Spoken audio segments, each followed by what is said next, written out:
Part 7 is power to arrest. So the topics we'll cover today are common law. They must identify themselves. They must show reasonable evidence to breach your peace. If there are no reasonable grounds, and providing your name and address removes the lawful excuse to arrest you.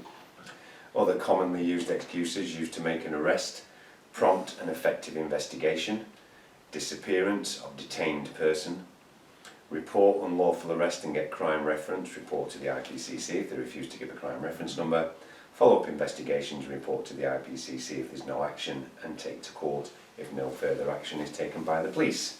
Yeah, right.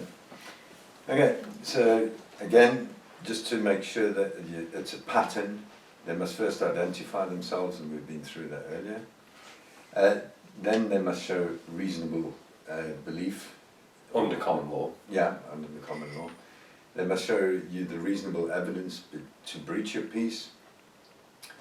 And the common law is R versus Howell 1982, and that gives both the police and every private citizen the power to arrest without a warrant, where breach of the peace was committed in the presence of the person making the arrest, or there was a threat. Okay, and it must be an actual threat, i.e. I'm going to, a statement from the person to breach the peace, or of a breach of peace being renewed. So if I breach the peace and I say I'm going to continue breaching the peace.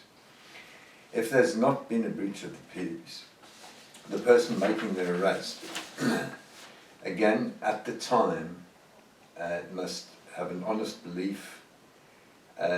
Now, this goes into thought crimes, so it's definitely not something I advocate for peacekeepers at all. There must be a reasonable belief that somebody intends to breach the peace. So we've been through arrest without a warrant earlier.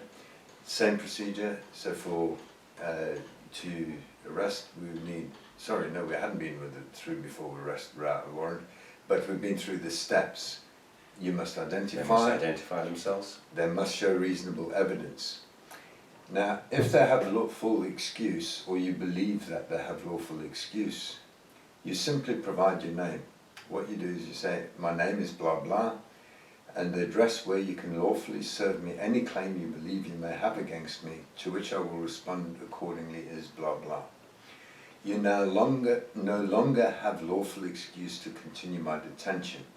I'm innocent until proven guilty, and as the claimant must prove your claim, and that's determined by the courts, not you. Am I free to leave now? And it suffices not to give the other person a reason to believe that you've given false information. So it's worthwhile keeping a confirmation of your address. So the important thing about the statement that we're making is the courts determine guilt. You can serve any claim you believe through the courts to me, and I'll respond. However, it's not going to necessarily stop the police arresting you, and we've seen this on many occasions.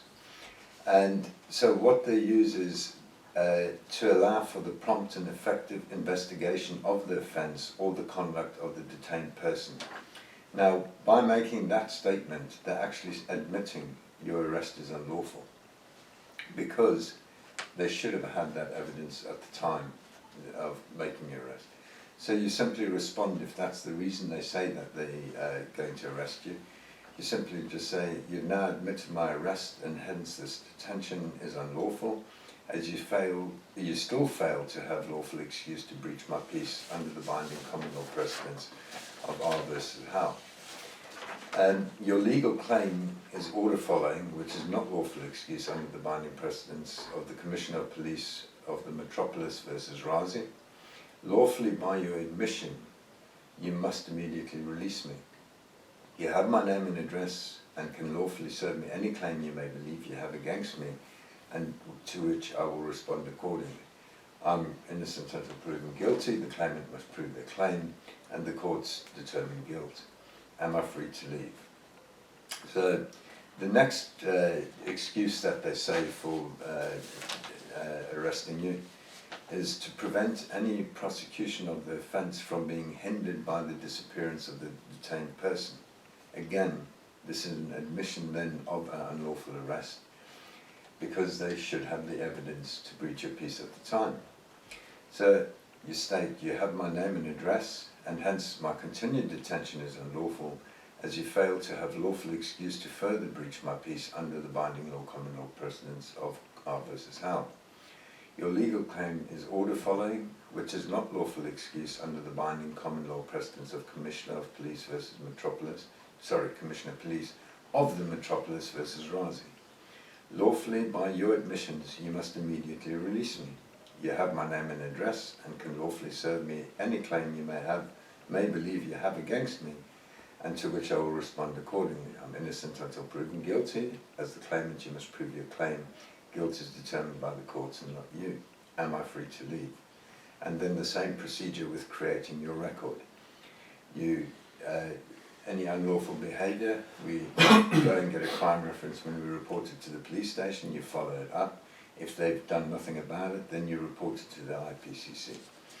And if that, again, that creates your pre-court procedures, and then we take it through into the courts so that people can be held to account for their actions.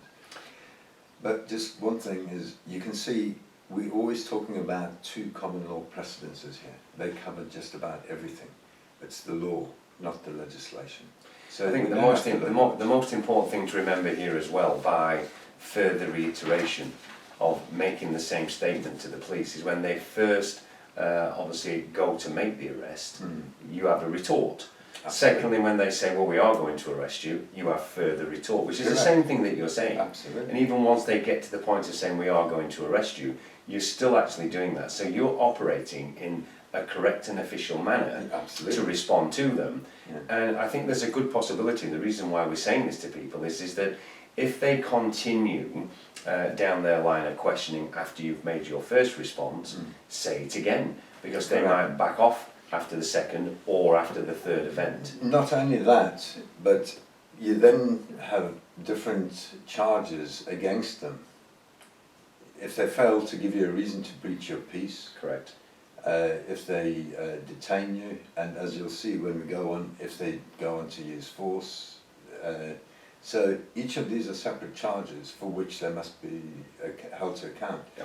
And don't forget, it's not only the police. This could be somebody in a shopping centre saying you've got to wear a mask. And we need to hold anybody that's acting unlawfully Everybody to account. Absolutely. Yeah.